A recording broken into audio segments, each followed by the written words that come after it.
Tarini hero पक्षरु Xoom 125 बजार प्रवेश। Talcher Tarini motors पक्षरु जूम 125 स्कूटर बुधवार बजार प्रवेश होईछि। हीरो मोटर्स तालचेर सहर रे नूतन हीरो जूम 125 आसिबा परे 125 सीसी स्कूटर सेगमेंट रे एक नूतन अध्याय आरंभ होईछि।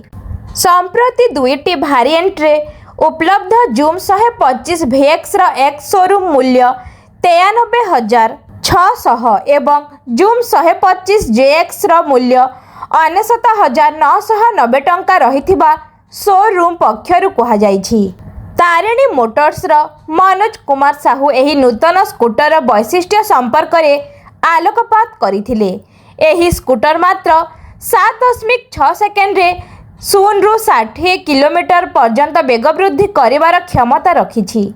बजार प्रवेश कार्यक्रम को तारिणी मोटर्स परिचालक सरोज कुमार साहू परिचालना करिथिबा बेले वरिष्ठ सांबादिक देवी मिश्र, डॉक्टर रश्मिरंजन मिश्र, बिरजा शंकर मिश्र, तपन महारणा, सौभाग्य महारणा, त्रिलोचन स्वाईं समेत बहु बुद्धिजीवी और गणमाध्यम प्रतिनिधि उपस्थित थिले।